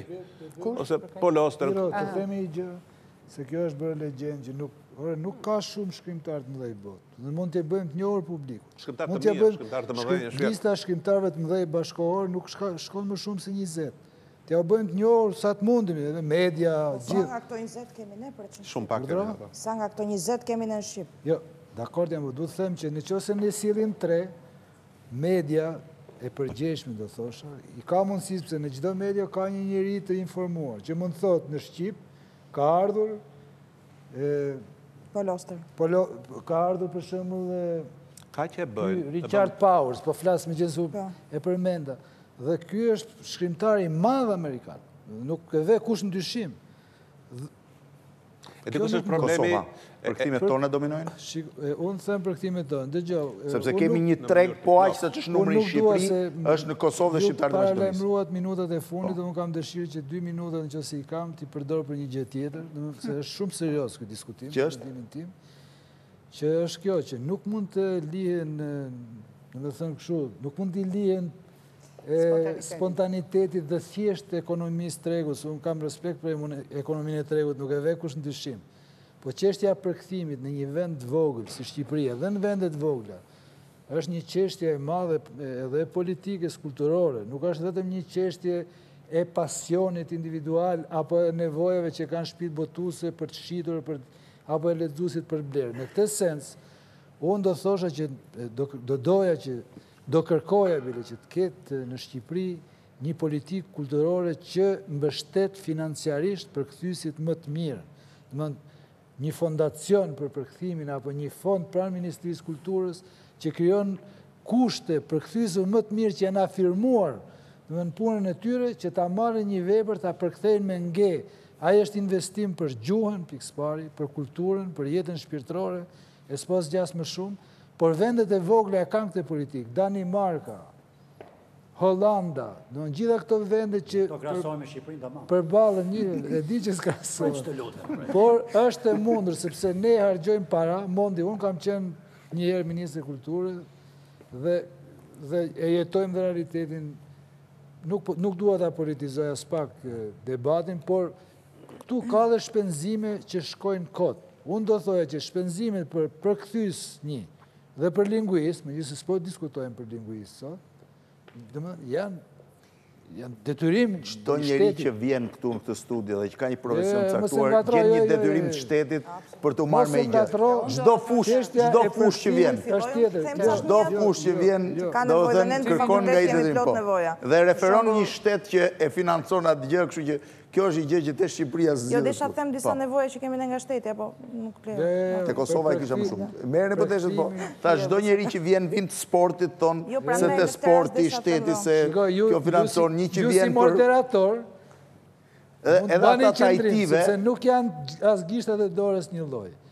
Sporti, pikturën, s'po them poeti, s'po them shkrimtari, po them përkthyes. Cili është gishti më i madh, më i mirë i Mesit? Që është më i gjatë. Jo, unë nuk them që janë barabartë. Përkthimet, Kosova dhe Shqipëria. Si e dominojmë ne? Ka ndodhur një ndryshim i madh mes Shqipërisë dhe Kosovës, të paktën gjatë këtyre 30 viteve të fundit, 40 viteve të fundit. Që është? Ju e dini që në letërsia në botimet kosovare ka ndodhur dhe janë përkthyer autor shumë të rëndësishëm letërsisë botërore, që vinin në Shqipëri nga Kosova. Në Shqip nuk ishin, në Shqipëri ishin ndaluar të përktheheshin dhe të botoheshin, që ishin të përkthyer dhe të botuar në Kosovë. Një pjesë e mirë e brezit tonë, e brezit tuaj dhe brezave më përpara nesh, po për fat keq jo më pas nesh, janë rritur me disa nga botimet të lloj. Për shembull nuk e harroj Herojnë dhe Varrezat e Sabatos, që e kam lexuar vetëm në atë. Për fat keq, unë nuk di, nuk e zotroj këtë informacion, ose botoheshin përktheheshin nga një gjuhë e dytë, pra nga serbokroatishtja, apo përktheheshin nga origjinali. Këtë nuk di t'ju a them me siguri. Ndërkohë që për fat të keq, ajo që ka ndodhur gjatë deri në vitet, nga vitet 70, sidomos deri në vitet 90, 95-96 në Kosovë, po ndoshta edhe pak më përpara, nuk ndodh më për arsye të tjera që janë jashtë letrare. Këtë primat e kemi marrë ne. Pra, letërsia Shqipëria po i kthen tashmë, po themi haraçin, atë borxhin që i kishte përkthimet dhe botimet të Kosovës. Unë nuk e di nëse në Kosovë nuk përkthehet apo nuk botohet më për arsye ekonomike, nuk e di nëse nuk përkthehet apo botohet më për faktin se brezi i vjetër i përkthyesve, ato të cilët ne i përmendëm për letërsinë shqipe, nuk mbijetojnë më pas se ishin përkthyes nga gjuhë të dyta, pra nga serbokroatishtja, apo për faktin që ende nuk ka lindur një brez i ri. Dhe dominojmë ne. Unë mendoj që e dominojmë ne. Është mirë apo keq? Është fjalë të objektive. Është fakt. Është fakt. Është mirë as keq. Profesor? Në lidhje me? Me botimin në Shqipëri dhe këtë, dominimin. Nuk kam të dhënë. Maqedonia ndërkohë është histori krejt tjetër. Komplet tjetër. Dhe me nuk duhet futur në një thes Kosova e Maqedonia. Fare pak. Po thuajse hiç. Fare hiç. Fare hiç. Problemi madh. 7 milion shqiptar afërsisht lexojnë 500 libra për çdo titull. Maqedonia, nëse flasim atë fjalën kombëtare, është problem kombëtar sepse shkosh te qyteti Tetova, nuk gjen një librari dot. Po libra fetar vetëm. Jo, ka dhe njerëz të rrasë. Gabertarem, fal se diet. E kam parë. Nuk e përshtuar gjë për këtë. Kam çat them se s'kam të dhëna, nuk kam marrë ndonjëherë me Diana. Jo, të dhëna edhe unë nuk jam dakord me atë që tha Dhurata, që dikur lexonim përkthimet e Kosovës. Ne të tre kemi qenë që i gjenim edhe juve, dhe që ishit më të rinj dhe prap i gjenin, dhe u kthye tash. Unë do t'i lidh në këtë kuptim, qoftë edhe për Kosovën, Maqedoninë dhe Shqipërinë, unë do t'i rikthehesha një politike kulturore, nuk them patjetër qeveria, por e gjithë shoqëria shqiptare, gjithë ne që i përkasim elitave, media, njerëzit e kulturës, botusit, një lloj politike kulturore e bërë sinergji, që të ketë një lloj arritjeje të librave të mirë tek shqiptarët, unë mendoj se duhet ta vrasim pak mendjen çik më shumë në mënyrat tona, secili nga ne. Dhe sot, po të vini re të gjithë politikat e Komisionit Evropian për integrimin, përkthimin kanë filluar dhe e ngrejnë në pikë më lartë. E quajnë një nga kriteret kryesore i cili mund të ofrojnë unitetin evropian, tërë diversitetin kulturor të vendeve dhe të kulturave. Kam frikë, se është dhe mungesa, gjë që sot në botë, zoti Tupe mund t'ju atot. Unë po them që kjo është një fakt, që ata kërkojnë. Mungesa, edhe jo veç kësaj, dhe mungesa e bashkëpunimit shpive botuse me mediat është çështje tjetër. Për të ndarë librat e mirë nga botimet. Kjo ka një problem tjetër. Kjo është pjesë e problemit. Unë si botues mund të shkoj te media dhe jap çfarë të dua. Kjo nuk do të thotë që botuesi jep gjithmonë librin më të mirë. Media duhet të ketë qëndrimin e vet, me media shumë e hapur. Unë nëse shkoj në media, unë mund të them çdo libër të lutem ma boto për këtë libër njoftimin. Por në një pjesë të madhe rastesh, kjo bëhet pjesë e problemit, sepse media në mënyrë pa dallim i boton gjitha. Pra çfarë janë. Dhe somos kjo vjen me auto. Cili është libri më i dobët që ka natyrisht, s'ta thot kurrë. Jo, unë mund të them se bëhet shumë vonë, po pjesë më të madhe se janë dhe librat vjetë. Duhet krijuar një çmim si Umberto Eco ka një çmim për librin më të dobët. Dhe ne do të bëjmë një çmim për shumë e vështirë ta vetë. Një çmim për përkthimin më të dobët. Përkthimi më i dobët? Po, një çmim. Saria do të. Dhe Umberto Eco e ka për librin më të dobët. €1.